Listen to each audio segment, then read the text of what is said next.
Malala Yousafzai was born on July 12, 1997, in the Sar district in northwest Pakistan, in a Sunnital Muslim family on the Pathrun ethnic group.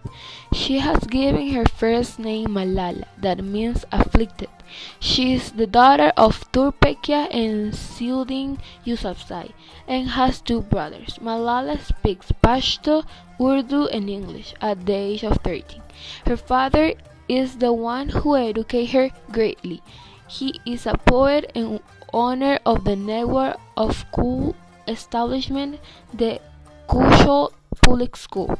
Her father has encouraged her to become a political activist. In late 2008, Amber Hadman Khan of the BBC website in Urdu has his colleagues proposed a new way to cover the growing influence of the Taliban in the South area. They had the idea of creating a blog anonymously, and that a student wrote the story about their life.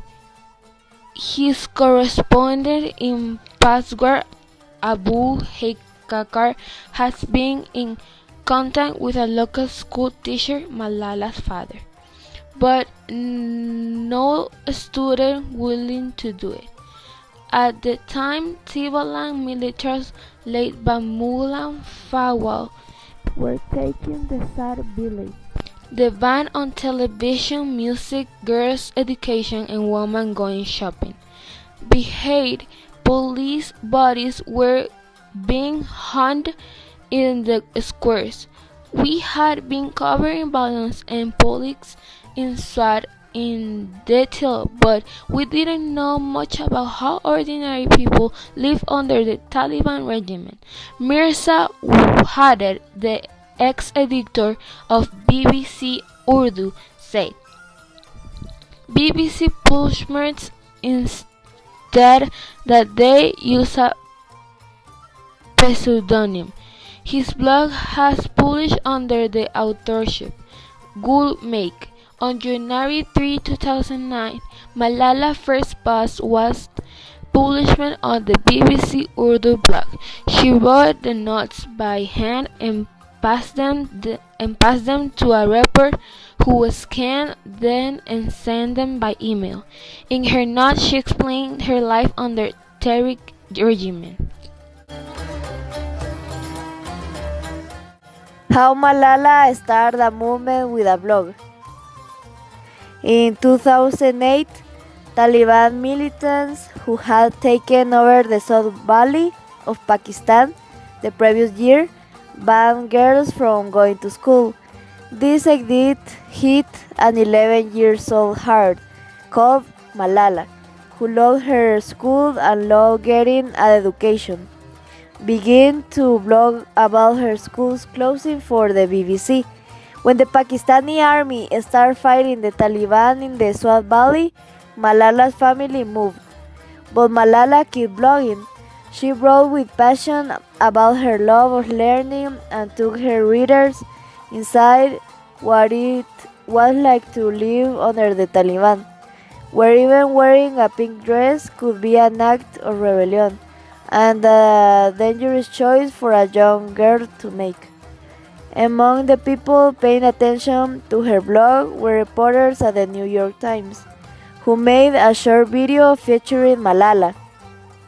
Malala's school reopened, and Malala continued to speak out, encourage other Muslim girls to get an education, even though she knew that Taliban would be angered by her campaign, and she was right, especially as knowledge of her blog continued to spread worldwide.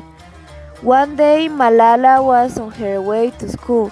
A Taliban gunman boarded her school bus and shot her in the head. Malala was 15. Malala was flown to the United Kingdom for treatment, and her family allowed, relocating there. After a year of thorough rehabilitation, Malala was able to return to school, but she also continued to spread her campaign for girls' education, not just via for a blog, but through trips to Nigeria, Lebanon, Rwanda, and more, meeting with heads of state all over the world.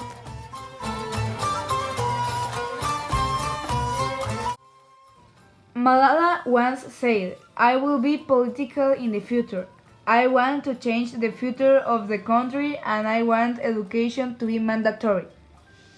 And she also said, I hope the day will come when the people of Pakistan will be free, have their rights, peace, and that all the girls and boys go to school.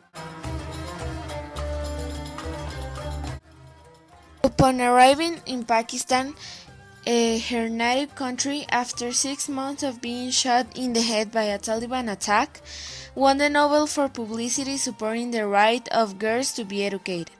With 17 years, in 2014, she became the most younger person to win a Nobel from promoting education. Malala, with 17 years, won the Freedom Medal because the organizers of the ceremony did not know that this was going to happen, so they decided to pay tribute. On October 10, 2014, Malala was announced as the co-recipient of the 2014 Nobel Peace Prize for her struggle against the suppression of children and young people and for the right of all children to education. Mumbai Harmony Foundation, a private organization from India's economic capital Mumbai, had chosen Pakistani girl Malala Yousafzai for the award Mother Teresa Memorial Award for Social Justice, reported Indian media. Despite rigorous attempts from the directors of the foundation, Abraham Matai, Malala wasn't permitted to receive the award in India.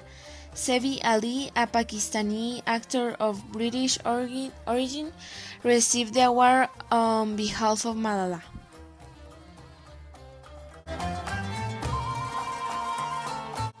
Today, Malala, with 22 years, lives in the United Kingdom, studied, and for the first time since the attack, she returned to her country.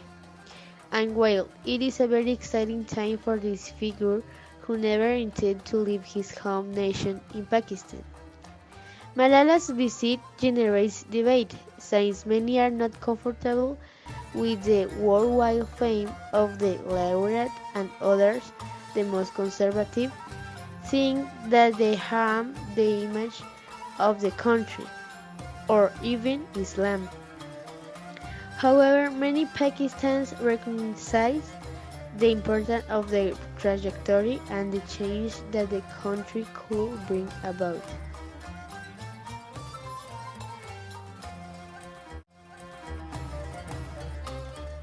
Brothers and sisters, do remember one thing. Malala Day is not my day. Today is the day of every woman, every boy, and every girl who have raised their voice for their rights.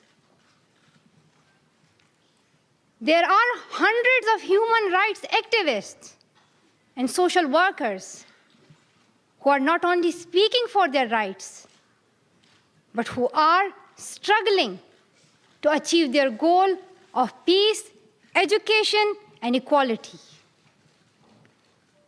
Thousands of people have been killed by the terrorists, and millions have been injured. I'm just one of them. So here I stand. One girl among many. I speak not for myself, but for those without voice can be heard. Those who have fought for their rights. Their right to live in peace. Their right to be treated with dignity. Their right to equality of opportunity, their right to be educated. Dear friends, on the 9th of October 2012, the Taliban shot me on the left side of my forehead. They shot my friends too. They thought that the bullet would silence us, but they failed. And out of that silence came thousands of voices.